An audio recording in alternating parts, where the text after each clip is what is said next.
गणेशाय नमः। इस वीडियो में आज जानेंगे व्रत कथा और आरती। हिंदू धर्म में आमला की एकादशी का विशेष महत्व है।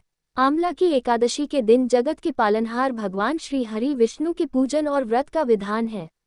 इस दिन आंवले के पेड़ की भी पूजा की जाती है। आमला की एकादशी फाल्गुन माह के शुक्ल पक्ष में पड़ती है।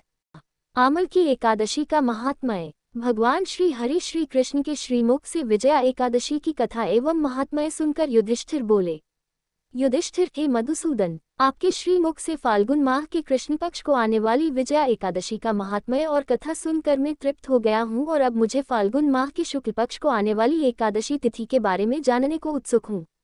अतः हे कृपा सिंधु, इस एकादशी को किस नाम से जाना जाता है? इस एकादशी व्रत का क्या विधि और विधान है? इस व्रत में हमें किन भगवान की पूजा करनी चाहिए? इस एकादशी व्रत के फल स्वरूप हमें किन पुण्यफल की प्राप्ति होती है, मुझे विस्तार पूर्वक कहे। श्री कृष्ण, हे राजन, फाल्गुन माह के शुक्ल पक्ष को आने वाली एकादशी को आमले की एकादशी के नाम से जाना जाता है। इस एकादशी व्रत के प्रभाव से समस्त पापों का नाश होता है। इस एकादशी करने पर प्राप्त होने वाला पुण्यफल 1000 गोदान से मिलते पुण्यफल के समान है। हे राजन, अब मैं आपको आमल की एकादशी की व्रत कथा सुनने जा रहा हूँ, जो ऋषि वशिष्ठ ने राजा माधाता को सुनाई थी। अतः इस कथा को ध्यानपूर्वक सुनना।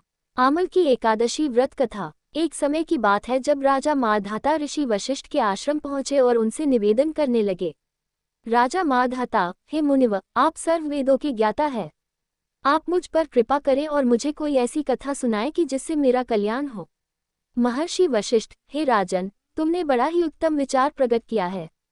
सर्व कल्याण हेतु आज मैं तुम्हें एक ऐसी कथा अवश्य सुनाऊंगा। सभी व्रतों में सबसे उत्तम और मनुष्य के अंत समय में उसे मोक्ष प्रदान करने वाली आमल की एकादशी की कथा आज मैं तुम्हें सुनाऊंगा, अतः इस बड़े ही श्रद्धापूर्वक सुनना। एक समय की बात है, वैदिश नामक एक नगर हुआ करता था, जहाँ ब्राह्मण, क्षत्रिय, वैश्य और शूद्र सभी वर्ण के लोग बड़े ही आनंद से अपना जीवन निर्वाह किया करते थे। वहाँ सदैव वेद ध्वनि गुंजा करती थी और इस नगर में पापी, दुराचारी और नास्तिक कोई भी न था। उस खुशहाल नगर में चैतर्थ नामक चंद्रवंशी राजा राज किया करता था। राजा अत्यंत विद्वान और गुणी था। नगर में कोई भी व्यक्ति दरिद्र और कंजूस न था। सभी नगरजन परम विष्णु भक्त और आबाल वृद्ध, स्त्री पुरुष सभी एकादशी का व्रत किया करते थे। एक दिन फाल्गुन माह के शुक्ल पक्ष की आमलिका एकादशी का पर्व आया। उस दिन सभी प्रजाजनों ने हर्षपूर्वक इस व्रत का अनुष्ठान किया। राजा अपने प्रजाजनों संग नगर के एक मंदिर में जाकर पूर्ण कुंभ की स्थापना करते हुए प्रभु को धूप, दीप, नैवेद्य, पंचरत्न आदि से धात्री अनवाले का पूजन करने लगे और इस प्रकार स्तुति करने लगे। हे पूज्य धात्री, आप परम ब्रह्मा स्वरूप हो, स्वयं ब्रह्मा जी द्वारा उत्पन्न हुए और सर्व पापों का नाश करने वाले हो। आपको मैं कोटि कोटि वंदन करता हूँ। अब आप मेरा अर्घ्य स्वीकार करें। आप स्वयं श्री रामचंद्र जी द्वारा पूजनीय हो। मैं आपकी स्तुति करता हूँ, अतः आप मेरे सभी अवगुणों का नाश करो। भगवान धात्री की स्तुति के साथ ही सभी ने उस रात्रि जागरण भी किया। रात्रि के समय वहाँ एक बहेलिया आया। वह अत्यंत पापी और अधर्मी था। वह अपने परिवार का भरण पोषण जीव हत्या करके किया करता था। उस समय भूख प्यास से अति व्याकुल वह बहेलिया मंदिर में हो रहे जागरण को देखने मंदिर के कोने में जाकर बैठ गया और भगवान श्री हरि की एकादशी कथा का महात्म्य सुनने लगा। इस तरह वहाँ उपस्थित अन्य नगर जनों की भांति उसने भी पूरी रात्रि जागरण करते हुए बिता दी। प्रातःकाल होने पर सभी नगर जन अपने घर को चले गए और वह बहेलिया भी अपने घर को चला गया। घर जाकर उस बहेलिये ने भोजन किया और कुछ समय पश्चात उस बहेलिये की मृत्यु हो गई। किंतु आमलिका एकादशी व्रत के कारण उसने अगले जन्म में राजा विदुर्त के घर जन्म लिया और वह वसूरत के नाम से जाना गया। आगे जाके युवा होने पर वह चतुरंगिनी सेना और धन धान्य से परिपूर्ण होकर 10,000 ग्रामों का पालन करने लगा। उसकी प्रतिभा तेज में सूर्य के समान, कांटी में चंद्रमा के समान, वीरता में स्वयं भगवान विष्णु के समान और क्षमा में माता पृथ्वी के समान थी। वह अपने युग में महान धर्मनिष्ठ, सत्यवादी, कर्मवीर और परम विष्णु भक्त था। वह अपनी प्रजा का समान भाव से पालन करता था। वह परम दानवीर था और दान देना उसका नित्य कर्म भी था। एक दिन राजा आखेट करने हेतु जंगल में गया। दैवयोग के कारण वह मार्ग भूल गया और दिशा की अज्ञानता के कारण वह एक वृक्ष के तले जाकर सो गया। कुछ ही देर बाद पहाड़ी मलेच्छ वहाँ आ गए। राजा को अकेला देख मारो मारो शब्दों के नारों लगाते हुए राजा की ओर दौड़े।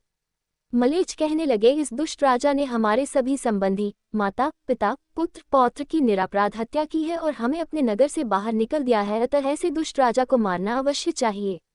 अपना क्रोध राजा के ऊपर निकालते हुए वे निशस्त्र राजा की ओर दौड़े और अपने अस्त्र शस्त्र का प्रहार राजा के ऊपर करने लगे। जितने भी अस्त्र शस्त्र राजा के ऊपर फेंके जाते वह स्वतः ही नष्ट हो जाते और राजा को उन अस्त्रों का वार एक पुष्प के समान प्रतीत हो रहा था। अब उन मलेच्छों द्वारा फेंके जाने वाले अस्त्र और शस्त्र उल्टा उन्हीं को क्षति पहुंचाने लगे और क्षति के मारे वह स्वयं ही मूर्छित होकर नीचे गिरने लगे। उसी पर राजा के शरीर से एक दिव्य प्रकाश उत्पन्न हुआ और उसमें से एक बहुत ही सुंदर स्त्री का आगमन हुआ। वह स्त्री सुंदर अवश्य थी, किंतु उसकी भरिकुटी टेढ़ी थी। उनके नेत्रों से एक भयावह अग्नि की ज्वाला प्रकट हो रही थी। वह दूसरे काल से समान दिख रही थी। राजा पर प्रहार हो रहा देख वह उन मलेच्छों का संहार करने उनके पीछे दौड़ी और कुछ ही समय में उसने सभी मलेच्छों का संहार कर दिया।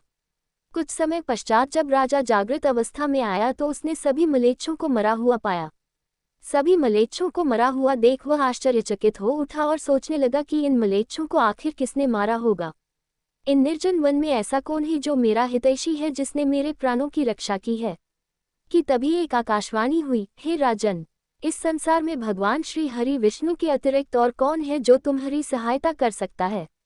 इस आकाशवाणी को सुन उसने भगवान श्री हरि विष्णु की स्तुति गाते हुए उनको शिष्टांग नमन किया।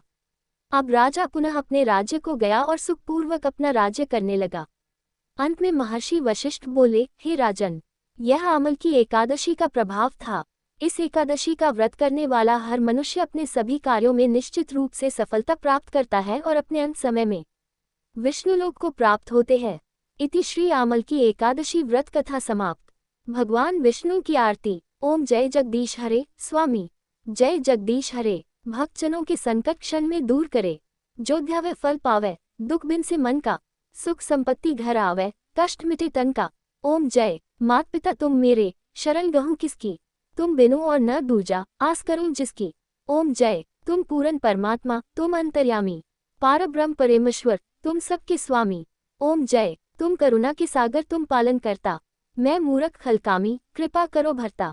ओम जय। तुम हो एक अगोचर, सबके प्राणपति, किस विधि मिलूं दया में, तुमको मैं कुमति। ओम जय। दीनबंधु दुखहर्ता, तुम ठाकुर मेरे, अपने हाथ उठाओ, द्वार पड़ा तेरे।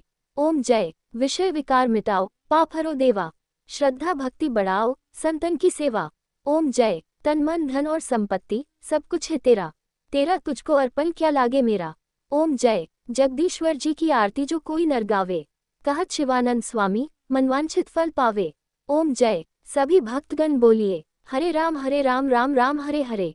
जय। हरे कृष्ण कृष्ण कृष्ण हरे हरे।